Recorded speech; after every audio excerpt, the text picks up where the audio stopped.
Hello, welcome to We Don't Know What We're Doing, an ATU podcast.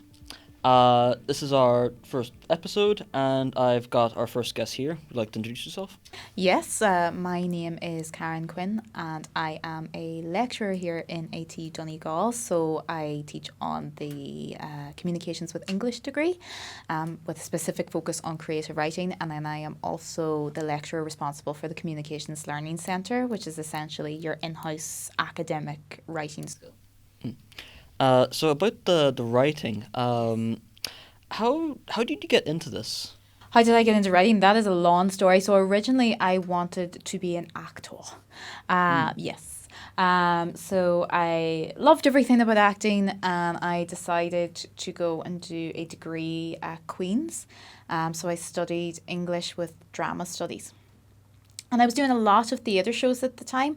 One of them in particular was translations, Brian Fraill's translations. I would not know. You would not know? Oh, you need to read up on some Brian Frail. So it's a fabulous play. And we were actually opening the Brian Frail Theatre at Queen's at the time.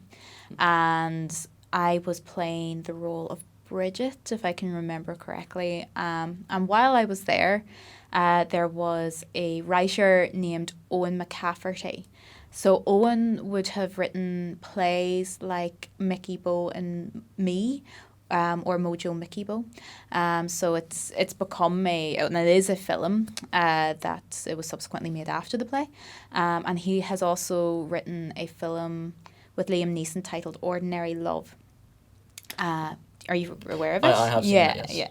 Yeah. So he was at the show, and afterwards he was chatting to me.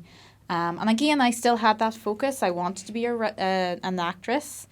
That was it. But for some reason, we just started to talk about writing. And I was doing a module at the time, a bit like the module I teach now, Introduction to Creative Writing. And he asked me if I had any interest in writing. And I said, a little bit. That was it. And he was explaining to me he was a writer in residence at the time as well at Queen's, for the English, Department of English, and said, you're a student here, so why don't you put something down and come have a session? And I wrote 2 pages of dialogue, which would have been very bad dialogue, very expositional dialogue. Yeah. And I brought it to Owen. And that ended up being my first play, titled The Bull, and it toured around Ireland. And after that, I was hooked. I realised that what I wanted to do was not necessarily be the characters. I wanted to create the characters. And it just grew from there. That is very interesting. What would it be the most out there kind of project? Out there project? Oh, which has been the most out there project? I suppose sometimes the content that I've written has been a little bit surreal. I would have done a lot of satirical comedy for Tinderbox Theatre in Belfast. So I would have done a lot of cabaret shows, stuff that focused on the American elections at the time. And sometimes I've brought it always back to Donegal in some capacity. So there would have always been some sort of Donegal twist on these sort of satirical pieces. And then I remember doing one particular, 2 plays again that had a little bit of a surreal twist. So one was called The Talympic, which was where someone went back in time and they met the captain of Titanic's sister ship, the Olympic. And then also I did this little piece for Tinderbox as well, which involved a comedy around a sheep and the devil. Oh. So again, out there, strange pieces, but I enjoyed doing that at the time. I was young and sure, why not? I don't think I would have known of a second sister to the Yes, the Titanic and the Olympic, but I think that's where a lot of writing becomes richer when you do your research. So that piece was done for the Lyric Theatre at the time. for a writing program that I was on with them. And it was, you do find the more that you actually engage with research within your work, the stronger it becomes. So that's what I like to do. I always find a story, something that interests me, and I allow it to grow. Have you found any challenges with writing? Have you? Absolutely. I suppose there's a number of challenges. So first of all, it's obviously the most practical one of writing, actually sticking to a routine, getting the words down on the page, particularly when your motivation can be low. I remember writing my first novel, and I made a number of mistakes with that novel, and I hope whatever agency that I have worked with in the past does not hear this podcast and me admitting this, but please don't. So at the time I wrote this novel, when you're submitting to an agent, you usually send your first 3 chapters. And in 99% of cases, they don't ask for a full read. They just read the 3 chapters and they tell you, pass, goodbye. That's, it's just the way the industry works. It's notoriously difficult to sort of get into the next sort of space with it. So I thought I would test it out to see what the industry was like. So I wrote 3 chapters and submitted the unfinished book to an agency, who then asked for a full read of a book that did not exist at the time when they asked for the full read of the book. So again, I was young, I was in my early 20s. So I said to them, again in panic, because I worked in Belfast at the time, I was like, oh, it's in Donegal, the book. I'll get it to you by the end of the week. So I wrote the whole book by the end of the week. And I would not recommend that to anyone. Do not do that. I don't think so. It was a learning journey. And I did develop it. They worked with me on the development of that particular book for a long time. They were an amazing agency. But then what happens with, I suppose, people, you'll have people who'll champion your book, and then you might have people who just don't see the same magic in it. So there was a turnover of people, and after the turnover, they just didn't feel, and that's normal, they just didn't feel the same connection. So the book went out then to multiple agencies, lots of rejections. When you go on to my webpage, you will see a highlight reel of achievements, but you can count them nearly on, maybe one or your 2 hands, maybe. I'm lucky now I can say both. But the amount of rejections, we could just do an entire podcast of me just reading them out if you like, because that would be very entertaining. Could be. It could be. But when I was young, I took those rejections hard, I think. I questioned my ability to write as a result of those rejections. And it was something that was a huge learning journey for me. And I remember sort of receiving rejections where they would say, oh, this book stood out from the rest, but we just don't feel that full connection to it. So we weren't quite sure why that connection couldn't be made.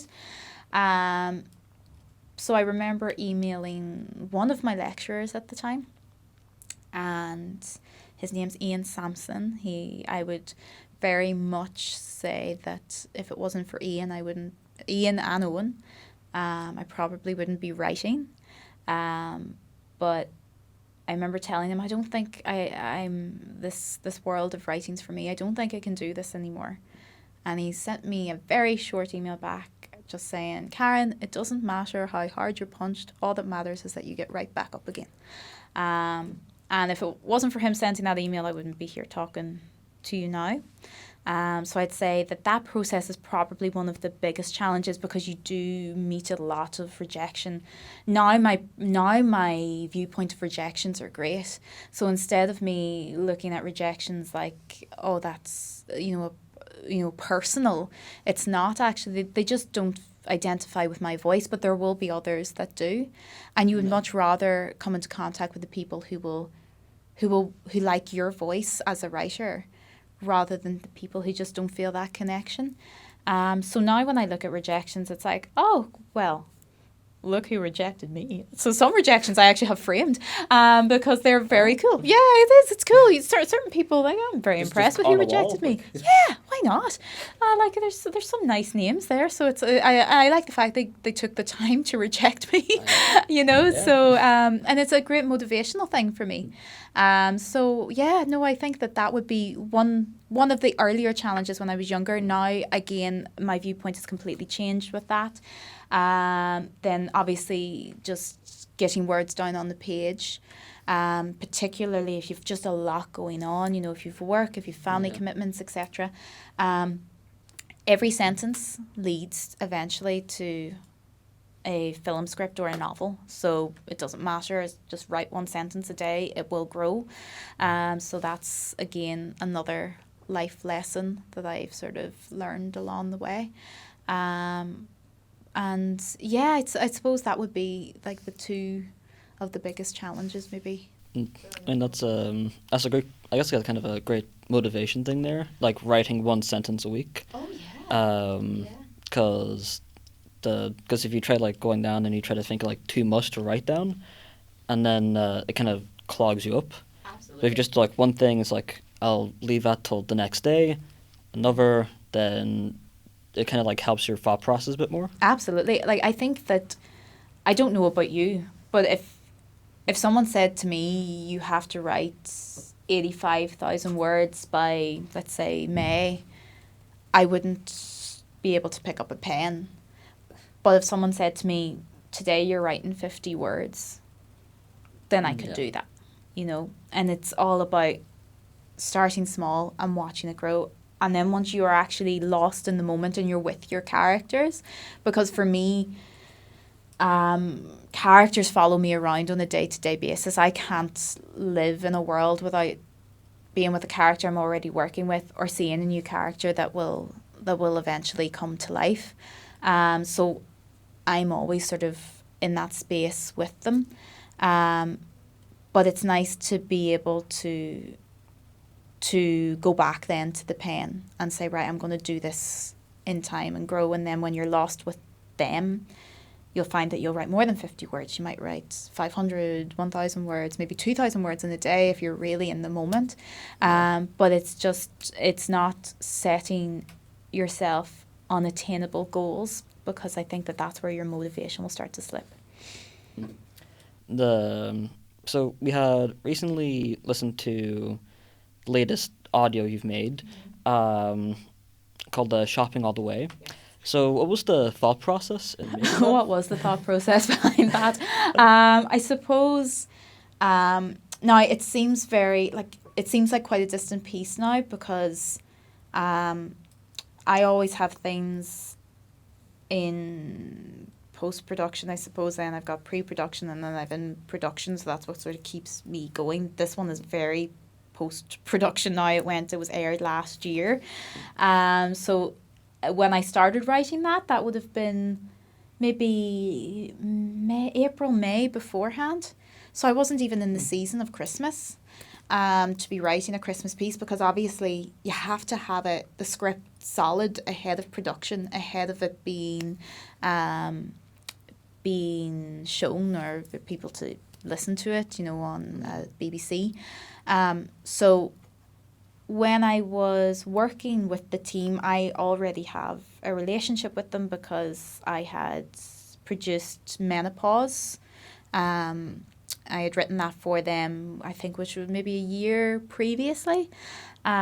So they had this free slot, so I knew it was sort of festive themed, but it was a strange available slot because it was just after Christmas. So it wasn't right in the heart of it. And it's usually the time that it dawns on everybody, how much have I spent? Oh my God, my poor bank account. So I thought that I would have fun with that, and sort of have a character that's getting lost in this idea of spending. And maybe, again, this is sort of what I like to do with stories, particularly with stories for BBC Radio, that they have like a beating heart to them. There is something to them that will resonate after a listener has tuned in. And I wanted to question again, and it's a very simple idea, like what's the real meaning of Christmas? Is it about getting the best air fryer or is it about being with, you know, the people you love? And that's, again, simple concept, simple idea, an idea that's been told many different times, but I wanted to give it a new twist. And that's where, that's how it sort of all came to be, really. Did you have was it like were you thinking like your Pacific kind of voice, or did you have like someone else kind of in mind for it? Never really. Now, I must say, having my background in acting, when I am writing, I do speak the words aloud. I do see if the dialogue works or if it feels right for a performer to perform. Yeah. But I wouldn't have really necessarily had my voice, but I deliberately wanted to write for a woman who was within the same age bracket as I was, mainly because I don't really hear or see a lot of my voice on film, television or radio. Not really where that's the primary focus. So I just wanted to have that voice there. And I thought that as well, that particular age bracket suited quite well for the story that was being told anyway. And it was complete coincidence that Becky Henderson was performing the piece because we actually went to college together. Oh. So it was lovely. I had no idea she was going to be performing it, so it was lovely to find that out. So yeah, no, it definitely wasn't me, but it was a deliberate intention to have a female voice within that age range, sort of be the primary focus of the story. Yeah. Are you like basing some like the things that were happening off of any like real life situations? Ooh, real life situations. No, definitely not. Like if I think back on it, think about poor Rudolph losing his head somewhere along the way. Yes, no, there wasn't anything, but I love the idea of a unique environment and sort of all of these people being brought together, all of these different characters being put into a space, and I think that sort of grew from Menopause. I'm not sure if you've had a chance to listen to it, but Menopause is set in a bowling alley, where the male manager is trying to support his female employee who is experiencing the menopause, and he does a terrible job of it. But it was the bringing together of all of these really unique characters in a sort of a very fun space that I could work with. And then I thought, well, Christmas time, you've got those types of stores where you've got Christmas decorations. I remember being in Edinburgh and walking into one, and I saw this really sad looking elf because she was tired and wanted to go home, and I was like, I felt for her. So I thought, again, there was just a little memory of her that sort of came to mind, and I wanted to explore characters within that sort of unique space. I mean, I really like the whole Scrooge character. Yes. Who like just comes in, looks at things, looks like they're going to get something, but then just doesn't. Yeah. Which just feels like a lot of customers in stores anyway. Yeah. But then to turn that around then at the end for them to be like doing something nice and all that was very well done as well. Thank you very much. Yeah, no, he was. I enjoyed writing his character, and I think that like even referring to him as Scrooge, everybody knows who Scrooge is. You know, it's such a long association with that character and Christmas and, you know, everything that he represented. So it was fun just even by giving him the name. We don't need to over describe him. You know, Scrooge is Scrooge and he shows up. And like you said, anybody who's worked in retail, they've always had that one person who comes in and just doesn't quite pick stuff up or, you know, makes a purchase. And I remember during multiple drafts, because you don't just write one draft and submit, you know, you're working with your team. So I was we were talking, I suppose, maybe during one of the drafts of all of the different characters that could come into a store, and obviously Scrooge sort of being one of them. So he stood out very much for me. But I think the thing that I wanted to capture within this piece is that we always tend to make quite flippant observations of other people. We make assumptions about the people who are walking in, but we actually don't quite know their full story. So for Scrooge, you could very easily look at that character and just assume he is, I don't know, a person who just likes to wander and not necessarily, purchase anything, waste maybe the time of the people working in the store. Yeah. But in actual fact, there was so much more to him. And that was, again, one of the messages that I wanted to subtextually explore within that piece, that we shouldn't necessarily judge a book by its cover, that there is, again, like I said, there is a whole story on the inside. So, but yeah, Scrooge is a special one for me. What would what do you call it?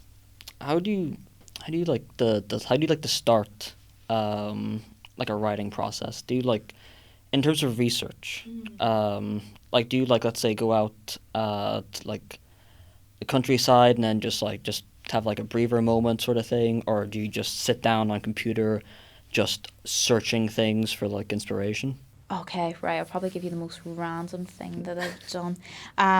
Well, I do a lot of alternative forms of research, because in order for me to write something, I really need to like experience it. So when I was doing Shopping All the Way, I was going into stores a lot and I was observing people, people watching. I was in sort of Christmas style stores, etc.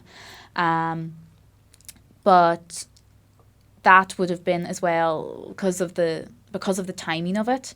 That would have been during summertime. Yeah. Because it was a very strange time to be writing, again, like I said, something Christmassy. So when I was away on holiday breaks, if I saw a Christmas store, I was like randomly walking into it.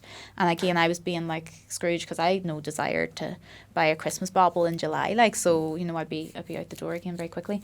But I think one of my most recent research approaches, like, would have been going to Cornwall, to a little village called Boswell. Because I'm writing a novel at the moment, which is actually completely different from Shopping All the Way. It's a gothic horror. Oh. So this is for my PhD that I'm doing with Ulster University. So I wanted to, because there is a element of witchcraft in it, I went to the Witchcraft Museum there. So not a lot of people know that there's a witchcraft museum, but yes, there is. I went to it. So it was a really interesting experience, because you're looking at lots of historical artifacts during the witch trials. You're also looking at, I suppose, maybe what would have been considered witchcraft practices at the time. Yeah. Because, again, people were superstitious, so there would have been certain things, or, I suppose, performances, or, I don't know, maybe like these little emblems for safety, etc. All of these different things that would have maybe went under the umbrella term of witchcraft. They would have been there. There also would have been a whole section on just active practicing witchcraft. So again, just throwing myself right into it, just to see, again, for me, because I'm looking at it from a witch trial perspective, I wanted to understand what was going through people's minds during accusations. So it was interesting to look at that sort of particular area. The other thing, again, I most recently did was I was in UCD at the National Folklore Archives.